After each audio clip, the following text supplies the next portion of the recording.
Sunt mândră de Pentapower pentru ambiția lor, pentru motivația lor, pentru determinarea lor, pentru creativitatea lor. Bună tuturor! Suntem aici cu echipa Pentapower. Eu sunt Ilinca. Eu sunt Daria. Bună, eu sunt Miruna. Bună, eu sunt Ioana. Bună, eu sunt Maria. Cum a început drumul vostru în Technovation?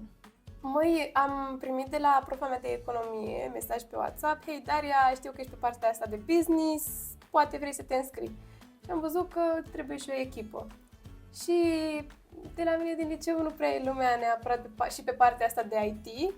Și atunci am dat mesaj profei mele de meditații, Oana Călinescu, și am zis: hei, profa, ai cumva niște fete care se pricep pe IT, pe business, măcar ceva? Și a zis: hai că întreb. Și le-a întrebat pe fete și de acolo e istorie. Și de ce ați ales să participați în Technovation și nu în, să zicem, alt concurs de business sau de IT? Mie, personal, îmi place foarte mult să spun da oricărei oportunități. Și proiectul în sine mi s-a părut foarte drăguț, că este targetat, ca să spun așa, fetelor și le dă o oportunitate și o șansă nouă. Și plus că erau și colegele mele de clasă implicate și puteam să cunosc foarte mulți oameni noi. Povestiți-ne puțin despre ideea voastră, cum a pornit proiectul și de ce ați ales să continuați pe acest drum. Măi, inițial am avut altă idee și între timp ne-am dat seama că e foarte greu să o punem în aplicare și că exista cumva ceva asemănător și atunci am zis: hai să luăm de la zero. Și asta se întâmpla cu o lună înainte de termen. Și am avut o sesiune de brainstorming chiar cu Ilinca întâi și ne-am gândit să fie ceva cât mai aproape de noi. Nexa se ocupă cu ajutarea elevilor și a studenților, elevii de liceu, să-și găsească programe de internship, de shadowing, experiențe din care apoi să-și dea seama ce vor ei să facă pe viitor. E un fel de LinkedIn, practic, dar targetat exact pe ce nu e targetul lor. Da, și am încercat cumva să ne gândim ce problemă am întâmpinat pe parcursul anilor noi personal și lumea din jurul nostru. Și am observat că mulți oameni voiau să facă job shadowing sau internship-uri și nu aveau unde. Și am zis: ok, asta trebuie rezolvat. Povestiți-ne puțin despre provocările pe care le-ați întâmpinat în cadrul Technovation. Cred că prima provocare pe care am întâmpinat-o noi ca și echipă a fost timpul. Pentru că până în martie, sincer, noi eram foarte ocupate pe plan personal, adică aveam foarte multe teste la liceu, nici nu suntem din același liceu toate, așa că trebuia să ne focusăm foarte mult pe liceul nostru și pe profilul pe care suntem. Și ne-am apucat toate cu o lună sau 2 luni înainte de deadline și, da, cred că a fost cea mai importantă problemă asta. Da, în afară de asta am întâmpinat niște probleme pe partea de codare a aplicației. Am pierdut la început prima schiță a aplicației, nu s-a salvat, a fost greșeala mea, dar moving on, a fost rezolvată, a ieșit ok. Da. Și care ați spune că e cea mai importantă lecție pe care ați învățat-o, acum uitându-vă înapoi? Cred că pentru mine, sincer, never give up, pentru că au fost atâtea șanse când eu îmi spuneam mie că nu o să reușim să predăm proiectul la timp și chiar mă întrebam pentru ce mai facem și că nu mai merită să ne strofocăm atâta pentru că oricum nu o să fie gata, dar până la urmă a fost gata cumva, suntem aici, deci, da. Pentru mine cea mai importantă lecție a fost să improvizez foarte mult și să depășesc absolut tot ce se întâmplă și da, am depășit toate provocările, am trimis proiectul și am trecut mai departe. Cum credeți că v-a schimbat experiența asta în Technovation, atât ca persoane, dar și ca echipă? Cred că în primul rând ne-a schimbat pe toate pe plan profesional. Ne-a dat cumva un overlook, poate, la ce vrem să facem pe viitor, pentru că eu, sincer, vreau să continui pe această parte pe IT și cumva pe acest fapt se bazează și aplicația noastră, internship-urile, pe care să vezi ce vrei să faci în viitor.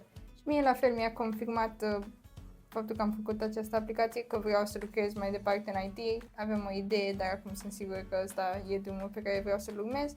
Și ca echipă cred că ne-a ajutat să lucrăm împreună mai mult, să comunicăm. Voi erați prietene și înainte să intrați în concurs sau v-ați cunoscut pe parcurs? Păi eu, de exemplu, mă cunoșteam cu Ilinca și cu Xeni pentru că am fost în aceeași clasă și, sincer, suntem destul de bune prietene dinainte de proiectul acesta. Pe Ioana o cunoșteam numai din priviri din liceu, pentru că este cu o clasă mai mică decât noi, iar pe Dalia am cunoscut-o prin mentorul nostru, Oana Călinescu. Super! Și credeți că vi s-a schimbat cumva relația de prietenie de când ați intrat în Technovation? Absolut.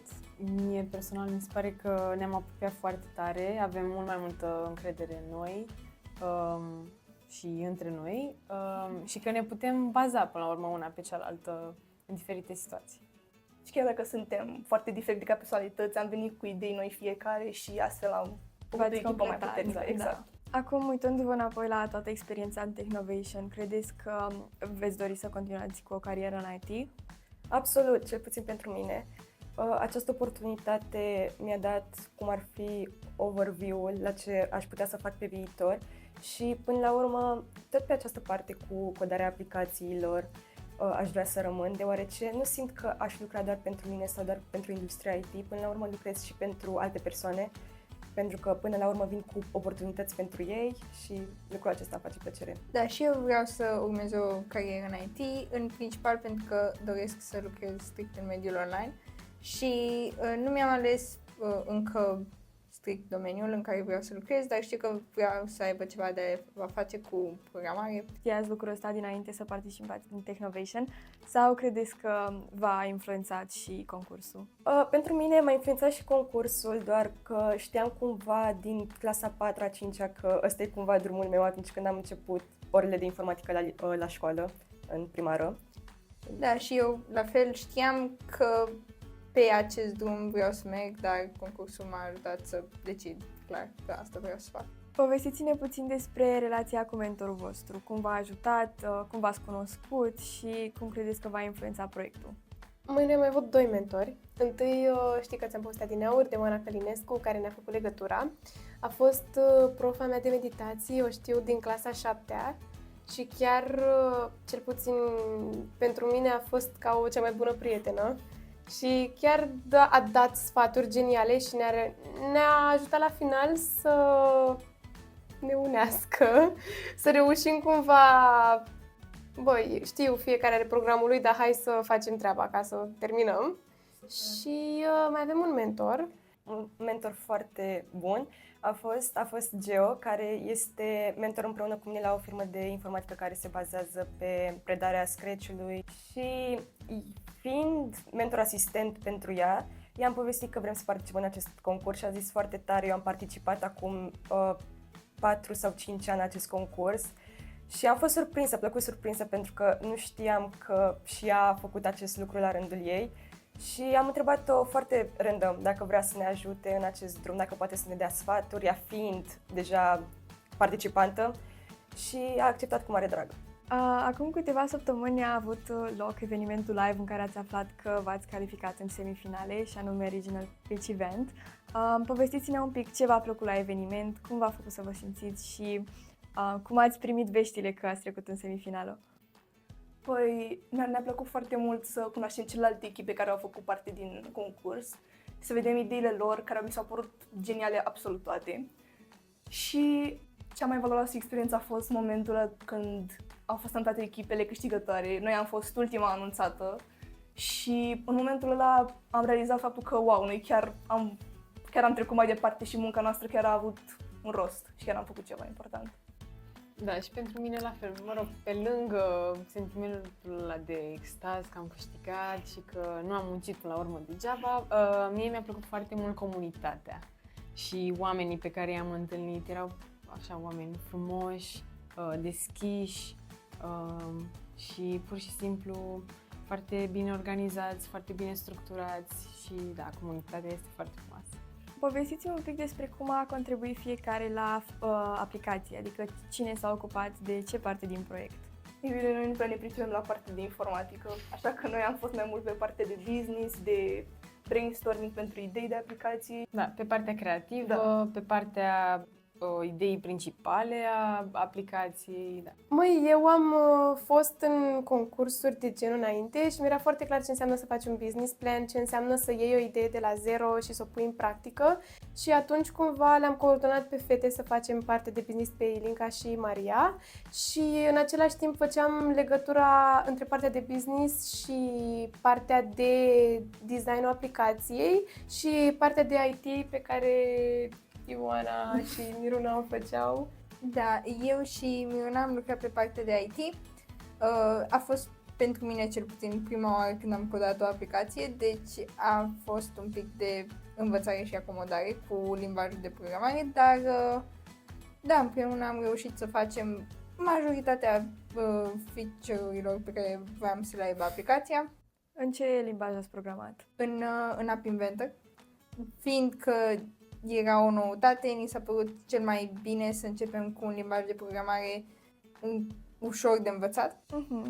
Cum a zis și Ioana, noi două ne-am implicat pe partea IT și am codat în App Inventor. În primul rând pentru că era o noutate pentru amândouă și încă mi-amintesc că prima dată am vrut să încercăm Android Studio, doar că am fost influențate de ideea că de pe Android Studio pot să lansez aplicația numai pe Android și n-am vrut lucrul acesta. Cum sunteți și voi la liceu, mă gândesc că înțelegeți destul de bine cum o să afecteze aplicația voastră, target audience vostru. Deci povestiți-ne puțin cum plănuiți să ajutați oamenii din jurul vostru cu aplicația. Foarte mulți studenți se lasă de facultate pentru că realizează că facultatea aia nu e pentru ei. Foarte multe persoane termină facultatea și îți dau seama din nou că nu e pentru ei. Sau foarte mulți fac asta până la 40-50 de ani și realizează am lucrat degeaba și n-am pus niciun pic de suflet în asta. Și atunci noi vrem să ajutăm pe oameni să-și dea seama care e chemarea lor de cât mai devreme ca să poată să meargă pe drumul ăla. Da, cum ar fi, de exemplu, ideea aplicației noastre chiar a venit dintr-un exemplu real. Fiind la o oră la liceu, am avut un invitat surpriză, o fostă absolventă de la liceul nostru, care a studiat până la urmă economia în UK și atunci când a terminat facultatea și a ajuns la viața de birou și a dat seama că aceasta nu este chemarea ei și și-a irosit 4 ani degeaba, ea apoi s-a întors în România ca să studieze psihologia, fiind foarte pasionată de acest domeniu din liceu chiar. Și așa a luat amploare tot proiectul nostru până la urmă. Acum că se termină un nou sezon Technovation Girls, povestiți-ne puțin care sunt planurile voastre de viitor, atât pe plan personal, cât și ca o echipă. Măi, în primul rând, noi suntem în clasa 11-a și trebuie să ne dăm bacul, trebuie să mergem la facultate. Eu vreau să merg pe business și m-a ajutat Technovation să-mi dau seama că nu vreau pe business și AI, n-aș face față, ci vreau pe business și design, pentru că cu asta m-am și ocupat în cadrul proiectului. Pentru mine, la fel, sincer, vreau să intru la facultate, vreau pe IT, ceea ce mi-a confirmat și Technovation Girls că este drumul meu, chemarea mea. Și cu Nexa vrem să-i dăm bătaie și să începem. Da. Dar, din nou, avem întâi de rezolvat niște părți tehnice cu Java. Și foarte multe features pe care vrem noi să le adăugăm în aplicație, de asemenea. Să avem mult mai clar cum monetizăm și, mă rog, după aia o să dăm drumul în curând. Super! Puteți să-mi dați un exemplu de feature pe care aș vrea să-l adăugați? Primul feature despre care am vorbit și cu Daria ar fi adăugarea de mentori, pentru că vrem ca aplicația să se impună cumva și pe partea elevilor care vor să dea la facultate, pentru că până la urmă faci internship-uri și ca să te ajute pentru facultate, doar și ca să vezi ce ți-ar plăcea să faci pe viitor. Și cu Nexa o să poți să iei legătura cu orice student de la facultatea la care îți dorești și o să poată să te îndrume în modul în care o să-ți spună ok, uite, eu pe timpul liceului am făcut internship-ul ăla, poți să încerci tu să aplici la acele internship-uri. Pe mine m-au ajutat foarte mult. Internship-urile alea te-ar ajuta și pe tine la fel de mult pentru facultate, să te pregătească pentru facultate, etc. Sau să fie reprezentanți de la facultate care să zică, hei, uite, din săptămâna asta ce internship-uri sunt sau ce shadowing-uri sunt, uite, asta ar fi preferabil dacă vrei să aplici la noi la programul ăsta. Ca să aibă și o idee mult mai clară. Uitându-vă la tot parcursul vostru în concursul Technovation, ce sfat le-ați da fetelor care participă în următoarele ediții? Ei bine, le spune să aibă încredere în ele și să-și spună ideile, să-și exprime părerea, Pentru că atunci când aveți cât mai multe idei, rezultatul va fi din ce în ce mai bun. Da, și să nu se lase, bineînțeles, bătute de orice obstacol care apare în cale. Noi am avut mai multe, nu neapărat probleme, dar am avut mai multe discuții pe partea creativă, pe partea tehnică, dar fiind o echipă atât de unită, aș putea spune că am reușit să doborâm aceste obstacole și să trecem peste ele, pentru că, până la urmă, munca lor va fi răsplătită, să spunem așa. Fetelor care vor să participe în viitor, le-aș spune să nu se dea bătute.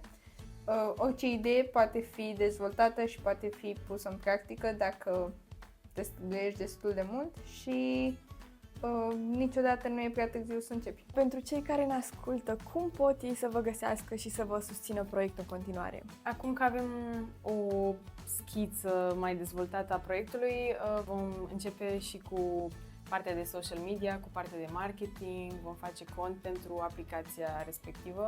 Și după avem de gând să o lansăm în App Store și Google Play. Cei care vor să afle mai multe și să sprijine proiectul ne pot găsi la unele evenimente unde vom fi să promovăm aplicația. Mulțumim fetelor că ați fost alături de noi astăzi și vă dorim mult succes în continuare. Bravo, fetele mele! Visați tot mai sus și nu vă opriți!